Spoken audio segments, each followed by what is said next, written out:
설교를 시작하려고 합니다. 스펜서 존슨이라고 하는 사람이 쓴 누가 내 치즈를 옮겼을까라고 하는 책이 있습니다. 혹시 읽어보셨습니까? 예, 읽어보셨다는 분도 계신데 아주 유명한 책입니다. 오래전에 나온 책인데 우리 한국 사회에 있어서 대단한 반향을 일으켰던 책 가운데 하나입니다. 이 책에 보면 스니프와 스컬이라고 하는 두 마리의 생쥐가 등장하고요. 이제 사진은 끄면 좋을 것 같아요. 스니프와 스컬이라고 하는 두 마리의 생쥐가 등장하고요. 그리고 햄과 허라고 하는 꼬마 인간이 그 책에 등장을 합니다. 이 주인공들은 매일매일 맛있는 치즈를 찾기 위해서 미로 속을 뛰어다니는 겁니다. 미로를 뛰어다니는데 그들이 발견하게 된 것은 창고 C라고 하는 지점에서 맛있는 치즈가 어마어마하게 많이 쌓여 있다고 하는 사실을 발견하게 됐습니다. 그 치즈의 양이 굉장히 많기 때문에 평생 먹고도 남을 만큼 있어서, 따라서 이 주인공들은 매일 아침마다 그 창고로 갑니다. 창고로 가서 거기서 맛있는 치즈를 배불리 먹고 돌아오고, 또 맛있게 먹고 또 돌아오고, 매일매일 반복하면서 그 치즈를 먹고 그 치즈를 즐기는 삶을 한동안 많이 살았습니다. 근데 어느 날 아침 예년과 마찬가지로 다른 날과 마찬가지로 창고시로 갔는데 치즈가 하나도 없는 거예요. 전에 치즈가 많았었는데 치즈가 하나도 없는 것을 발견하고 충격을 받게 됐습니다. 그래서 주인공 가운데 스니프와 스컬이라고 하는 두 마리의 생쥐는 그곳에 치즈가 없기 때문에 그곳을 포기하고 빨리 다른 곳을 뒤지기 시작했습니다. 미로를 이곳을 다니고 저곳을 다니면서 계속해서 치즈를 찾아다니다가 드디어 창고 N이라고 하는 곳에서 치즈를 발견하고 거기서 치즈를 먹기 시작을 했습니다. 근데 꼬마 인간 두 사람이 있었습니다. 꼬마 인간 둘이 있었는데 햄과 허라고 하는 꼬마 인간이 있었는데, 두 인간은 치즈가 없어진 그 사실을 발견하고서 깜짝 놀랐습니다. 어찌할 바를 모르면서 치즈가 없다고 하는 사실에 불평을 해대기 시작했는데, 허는 우리가 여기서 이렇게 망연자실하고 있을 것이 아니라 다른 곳에 가서 치즈를 찾아보자고 제안을 했습니다. 그러자 햄이라고 하는 꼬마 인간은 단호하게 거절했습니다. 지금까지 우리가 이 창고 C에서 치즈를 먹었는데, 우리가 지금까지 살아온 이 방식으로 우리는 이 방에서 치즈를 항상 먹고 배불리 지낼 수가 있었기 때문에 다른 곳에 갈 것이 아니라 여기서 치즈를 찾아보자. 우리가 내일 다시 오면 혹시 있을지 모르겠다. 우리가 다른 곳에 간다고 하면 다른 곳은 위험할 것이고, 나는 이제 많이 늙었고 다른 데 갈 힘도 없고, 그러니 이곳에 와서 여기서 치즈를 찾았으면 좋겠다고 이야기를 했습니다. 햄을 설득하지 못한 허는 혼자 길을 떠나가게 되었는데, 돌아다니다가 치즈 조각이 있는 곳을 발견하게 됐습니다. 너무나도 기뻐서 그 방에 들어갔지만 치즈가 많이 남지 않았습니다. 몇 조각만 있을 뿐이었고, 누군가 그곳에서 다 먹고 몇 조각 남은 것 뿐이었습니다.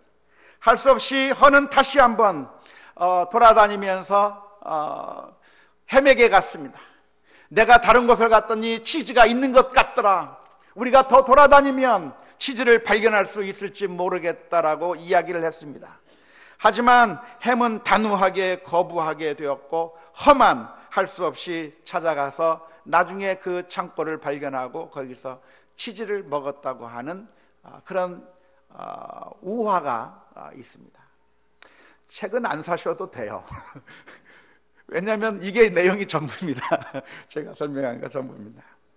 이 책에서 말하고자 하는 바가 있다고 한다면 무슨 말을 하는 것이냐면, 그 치즈가 계속 없어지는 그 모습을 보면서 생쥐들은 이 치즈가 없어지면 언젠가는 이 치즈가 바닥이 날 거라고 하는 사실을 감지하기 시작했고, 그리고 그 치즈가 없어지게 되자 그 새로운 치즈를 찾기 위해서 과감하게 새로운 길을 떠났고, 그래서 다른 곳에서 치즈를 발견할 수 있었다는 겁니다.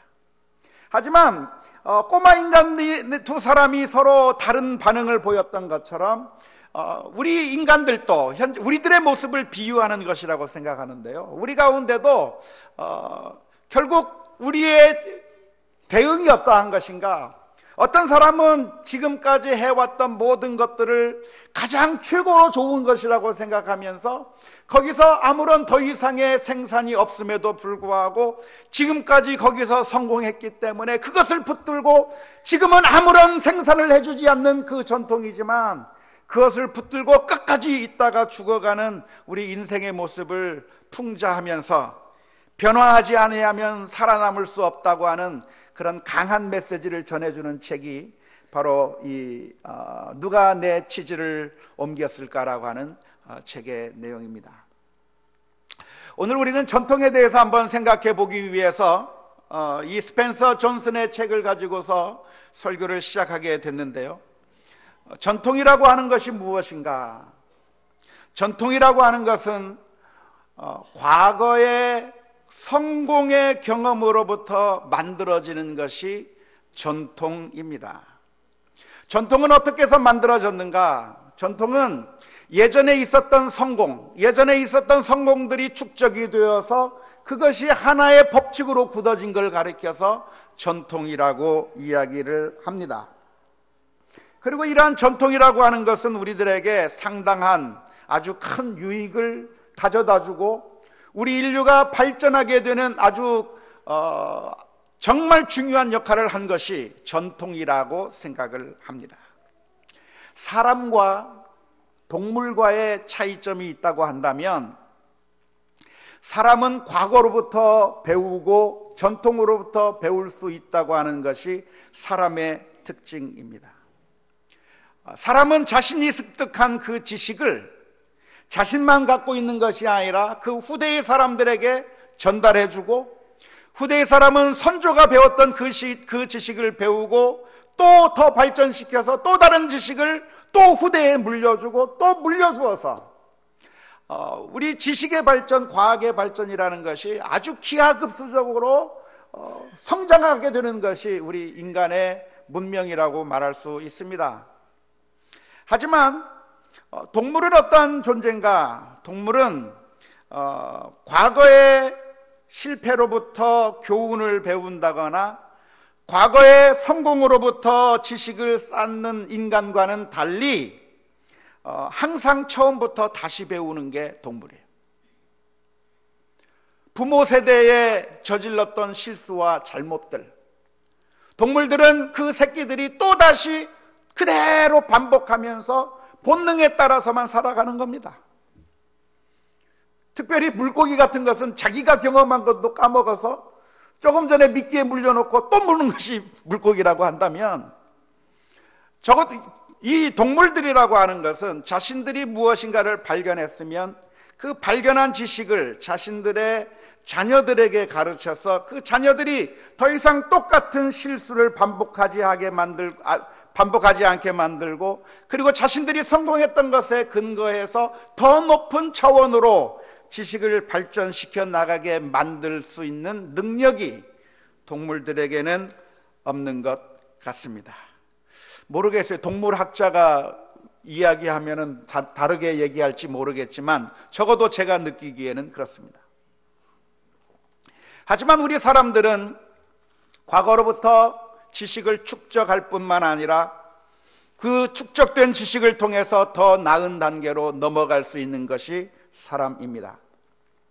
그런 의미에서 전통이라고 하는 것은 무엇인가? 과거에 성공했던 것과 과거에 실패했던 것들을 통해서 얻은 지식을 그것이 쌓이고 쌓여서 하나의 법칙이 되고, 그래서 우리로 하여금 안전한 길로 가게 만들고 성공의 길로 가게 만드는 그것이 바로 전통이라고 말할 수 있어서, 그래서 우리가 전통을 따라간다고 하면 안전하고 그리고 더 높은 단계로 더 발전해 나갈 수 있는 그런 가능성이 우리들에게 많이 있습니다. 만일 누군가 전통을 무시해버리고 과거로부터 배운 것들을 완전히 무시해버리고 마치 이 세상에 자기가 처음 태어난 인류인 것처럼 과거에 수많은 사람들이 했던 시행착오를 그대로 내가 시행착오를 해보지 않고는 못 믿겠다고 해서 모든 것들을 다 자기가 경험해 봐야만 배우겠다고 한다면 그 사람은 아무런 발전을 이룰 수가 없습니다.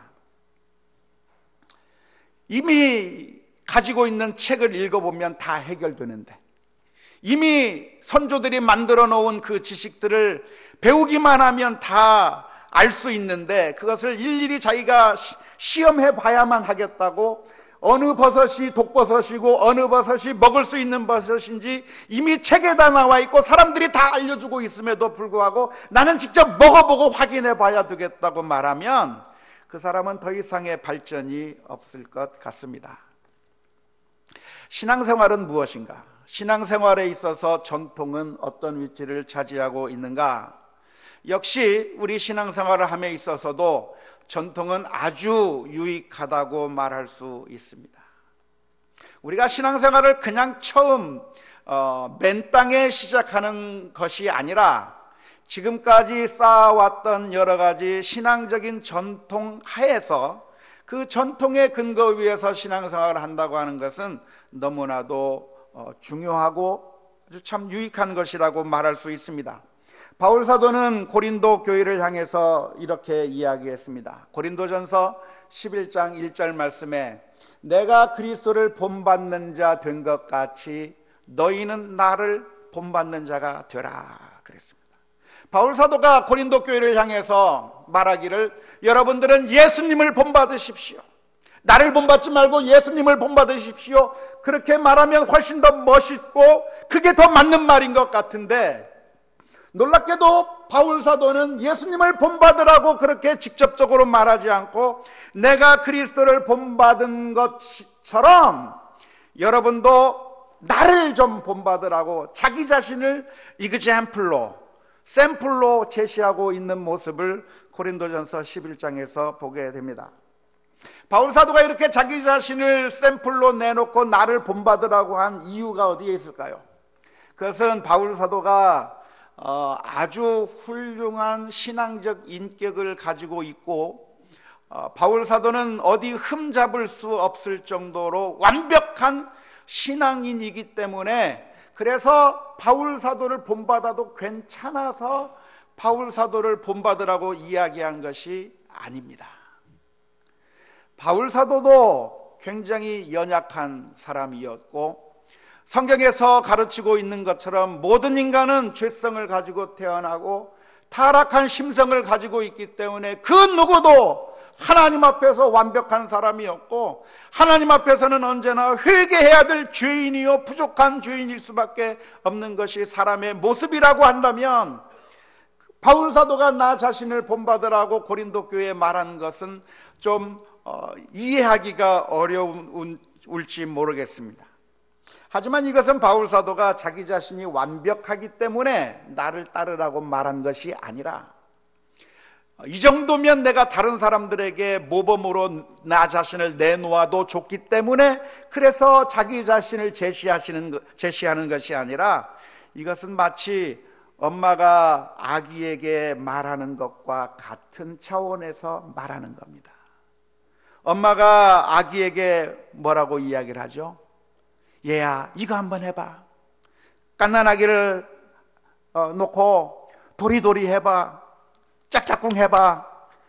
이렇게 한번 해봐 하면서 엄마가 아이에게 나를 따라 해보라고 하는 그것은 무엇이냐면, 엄마가 100% 완벽한 인간이기 때문에 엄마만 따라서 하면 모든 것들이 다 해결되기 때문에 엄마를 제시하는 것이 아니라, 그래도 인생을 조금 먼저 산 사람으로서 내가 어렸을 때 이렇게 하고 요렇게 하고 요렇게 하니까 그러니까 도움이 되었다고 하는 그 마음을 가지고 무엇이라도 하나를 자식에게 알려주고자 하는 사랑스러운 마음으로 이렇게 해봐, 엄마처럼 해봐, 엄마처럼 해보면 될 거야 라고 이야기하는 것과 똑같은 그 심정으로 바울 사도가 고린도 교회에게 말하고 있는 겁니다.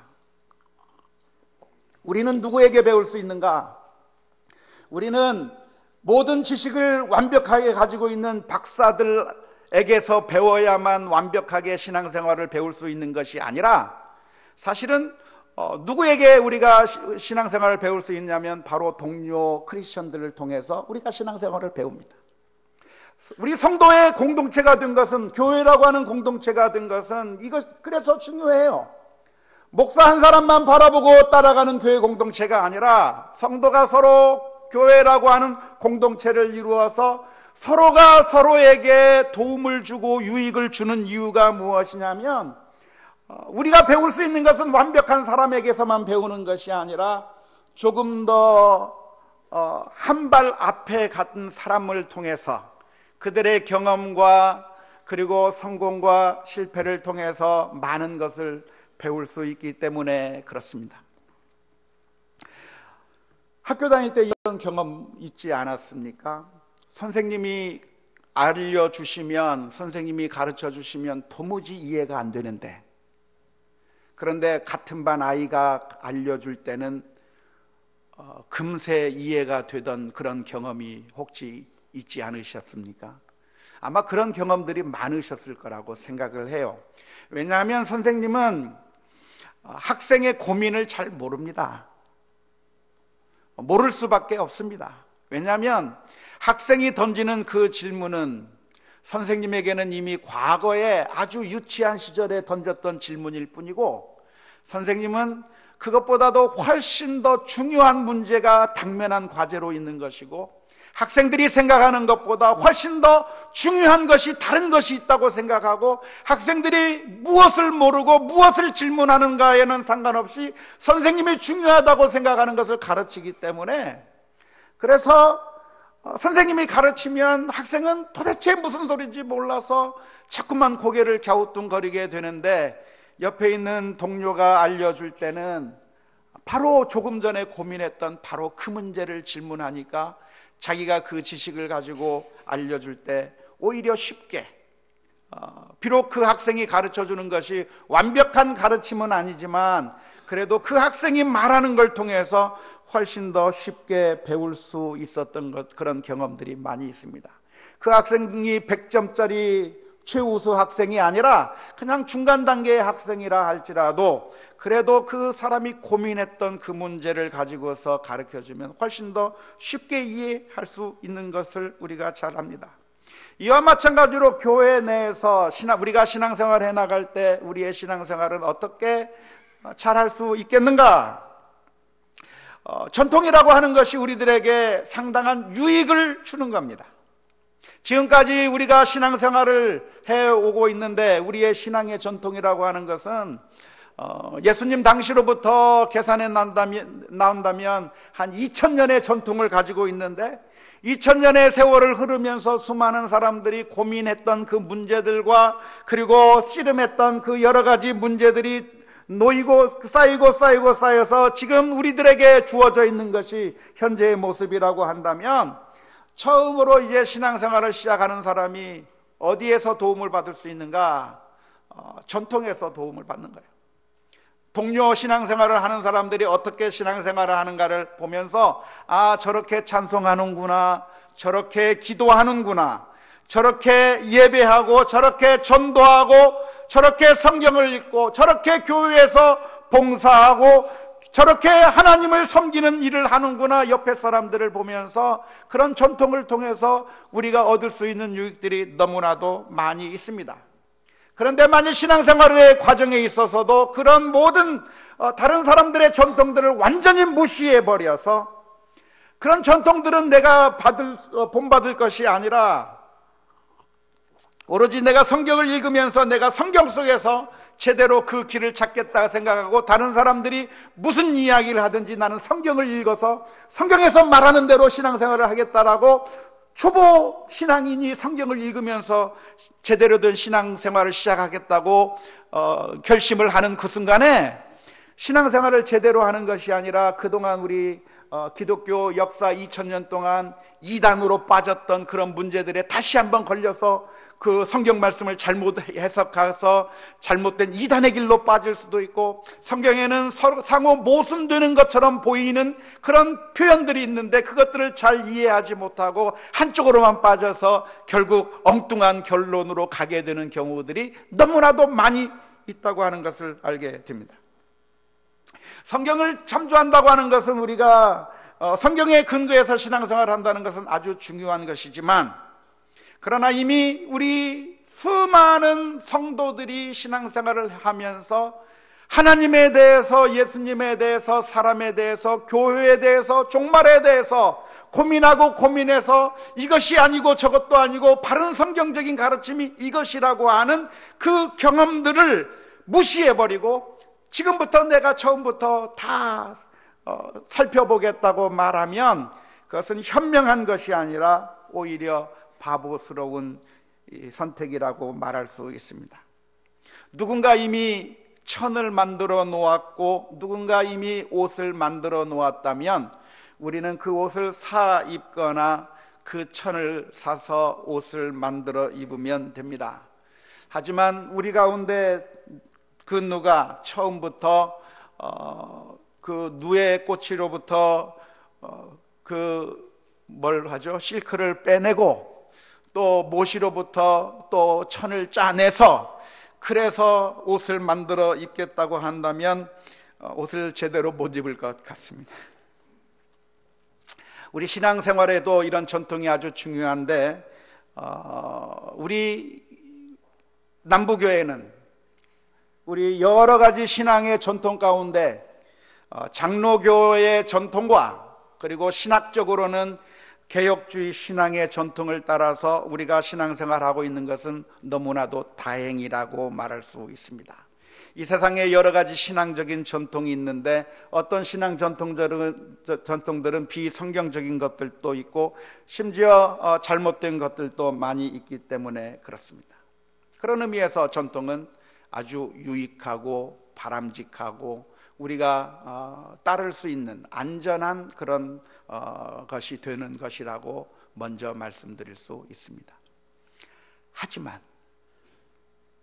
전통은 우리가 전혀 비판 없이 무조건 따라해도 괜찮은 것인가? 라고 하는 질문을 던져본다면 그것은 아닙니다.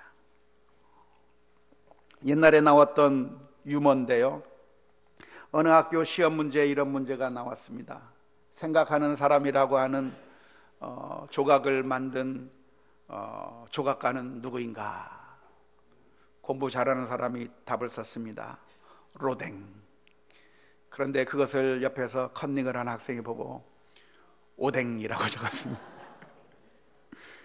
그 사람 걸 보고 그 옆에 있는 사람이 오댕이라고 적으면 컨닝한 거 들킬 것 같으니까 어묵 그랬습니다. 또 다른 사람이 또 컨닝을 하면서 덴뿌라 그랬습니다. 아쉽게도 전통은 우리들에게 완벽한 가이드가 되는 것이 아니라 사실은 잘못된 가이드가 될 수도 있습니다. 더 나아가서 시대와 환경이 달라짐에 따라서 예전에는 성공을 주었던 그 전통이, 예전에는 치즈를 많이 제공해 주었던 창고 C에서 이제는 더 이상 치즈가 나오지 아니할 수도 있는 상황들이 발생하게 되는 겁니다. 우리는 그 창고에만 가면 늘 치즈가 있는 줄 알았는데 어느 날 아침에 일어나 보니까 그 창고에 치즈가 떨어져 버린 것처럼 우리의 전통에 따라서 신앙생활을 해오면 안전할 줄 알았는데 사실은 이 전통이 우리들에게 안전한 길이 되는 것이 아니라 잘못된 길로 인도할 가능성이 충분히 있는데, 어쩌면 우리 한국교회의 위기는 어디에 있냐면 이 전통에 대한 무비판적인 수용에 있습니다. 성경을 최고의 가치로 여기지 아니하고 성경보다도 더 위에 전통을 놓고 전통이 우리의 신앙의 완벽한 가이드인 것처럼 생각하다가 그 껍데기만 남은 전통을 붙들고 마치 햄이라고 하는 꼬마 인간이 창고 씨에 들어가서 여기가 있으면 치즈가 나온다고 그 빈방을 사수하고 있는 것처럼 있는 그 모습이 어쩌면 오늘날 한국교회의 위기를 그대로 보여주는 것 같습니다. 유럽의 교회들이 망해간 것은 그것은 유럽의 교회가 어떤 잘못된 길을 건너간 것이 아니라 젊은이들이 바뀌고 생각이 바뀌고 모든 것들이 바뀌었음에도 불구하고 하나도 바꾸지 않으려고 하는 그러한 전통 고집으로 인해서 결국 모든 사람들이 교회를 떠나갔던 그 유럽 교회의 전철을 우리 한국 교회가 그대로 밟아가고 있는 그 모습을 우리가 보게 됩니다. 오늘 본문의 말씀을 보면 예수님께서 바리새인들과 서기관들을 책망하셨습니다. 15장 마태복음 15장 3절 말씀입니다. 대답하여 이르시되 너희는 어찌하여 너희의 전통으로 하나님의 계명을 범하느냐. 바리새인과 서기관들의 전통이라고 하는 것은 어떻게 하면 신앙생활을 잘 할 수 있을까라고 하는 고민에서부터 나온 전통이고 그 신앙생활의 그 성공의 비법이 담긴 것이 그들의 전통이었습니다. 하지만 주객전도라고 하는 말이 있는 것처럼 전통이 성경 말씀 위에 올라가 버리고 전통이 성경 말씀을 잘 따르도록 만들어주는 것이 아니라 오히려 전통 때문에 성경 말씀대로 살지 못하게 되는 그런 주객전도의 현상을 가져왔던 것입니다. 바로 이것이 사탄이 우리로 하여금 영적인 그 진보를 방해하게 만드는 가장 효과적인 전략이 됩니다. 경건의 모양은 남겨놓았지만 그 경건의 능력을 없애버려서 그래서 그 경건의 모양만 붙들고 있어서 결국 망하게 되는 것이죠. 사울이 하나님 앞에서 전투하기 전에 제사를 드립니다. 경건의 모양을 갖추었습니다. 하지만 그 하나님께 예배하던 그 제사가 하나님께서 보시기에는 원하는 제사가 아니었습니다. 이스라엘 민족은 전투가 있을 때 법궤를 가지고 나아갔습니다. 경건의 모양을 가지고 나갔지만 그 법궤의 전통이 이스라엘 민족을 블레셋과의 전투에서 이길 수 없게 만들어 주었습니다. 성경적인 재검토가 없이 하나님을 향한 참된 경건이 없이 전통에 집중하게 된다고 하면 그 전통은 신앙생활의 독이 될 뿐 우리들에게 아무런 유익이 되지 않는 것입니다. 그래서 우리의 신앙생활의 원칙을 다시 한번 발견하면 좋겠습니다. 우리가 신앙생활할 때 우리의 신앙과 생활에 있어서 최고의 기준이 무엇이라고 했습니까?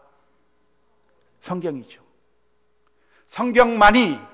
오직 성경만이 우리의 신앙과 생활의 최고의 기준이 된다고 하는 것을 라틴어로 뭐라고 했죠? 솔라 스크립투라. 지난 시간에 우리는 설교가 하나님의 말씀인가에 대해서 배웠습니다. 생각해 보았습니다. 설교가 하나님의 말씀인 성경 말씀에 근거할 때야만 우리들에게 영적인 유익을 줄 수 있는 것과 마찬가지로 전통도 성경에 근거할 때라야만 우리들에게 영적인 유익을 줄 수가 있습니다. 때때로 바리새인들과 서기관들의 전통이 하나님의 말씀을 따르는 일에 방해가 되었던 것처럼 우리가 만든 전통들도 하나님의 말씀에 위배되고 그래서 예전에는 치즈를 많이 준 것 같았지만 결국 시간이 지나면서 결국 껍데기만 남은 경건의 모양만 남은 것과 같고 창고 시우처럼 아무것도 남지 않은 빈 공간이 될 수가 있기 때문에 우리는 항상 질문을 던져봐야 됩니다. 우리가 무슨 일을 할 때마다 다시 한번 질문을 던져야 합니다. 이것이 과연 전통에 맞는 것인가 라고 하는 질문이 아니라 이것이 과연 하나님의 말씀에 합한 것인가, 하나님의 말씀에 맞는 것인가 라고 하는 질문을 항상 던져야 되는 것인데 그것은 전통도 그 질문에서 벗어나서는 안 됩니다. 로마서 12장 1절 2절 말씀해 주십니다. 그러므로 형제들아, 내가 하나님의 모든 자비하심으로 너희를 권하노니 너희 몸을 하나님이 기뻐하시는 거룩한 산 제사로 드리라. 이는 너희가 드릴 영적 예배니라. 너희는 이 세대를 본받지 말고 오직 마음을 새롭게 함으로 변화를 받아 하나님의 선하시고 기뻐하시고 온전하신 뜻이 무엇인지 분별하도록 하라. 하나님의 말씀을 항상 묵상하면서 하나님의 뜻이 무엇인지 항상 분별해야만 합니다.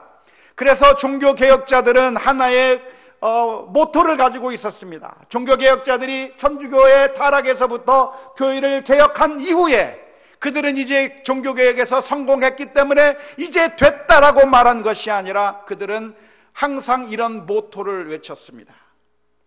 에클레시아 레포르마타, 에클레시아 셈페르 레포르만다 세군둠 베르붐 베르디 데이. 이게 무슨 뜻인가요? 이게 무슨 뜻이냐면 개혁된 교회는 항상 하나님의 말씀에 의거하여 개혁되어야 한다. 종교개혁에 성공한 종교개혁자들이 이제 됐다가 아니라 항상 하나님의 말씀에 근거해서 또 개혁할 것이 없는지를 살펴보았던 것을 우리가 기억하면서 우리 주보에 적어놨습니다. 주보 앞에 적어놨으니까 보시고, 하나님의 뜻이 무엇인지 항상 분별하면서 우리가 정말 믿음으로 하나님의 말씀대로 살아가는 것이 무엇인지 분별하는 가운데 참된 믿음의 진보가 넘쳐나고 하나님 앞에 더욱더 바르게 설 수 있는 우리 남부교회 성도들 다 될 수 있기를 주님의 이름으로 축원합니다. 우리 찬양합시다. 주님 말씀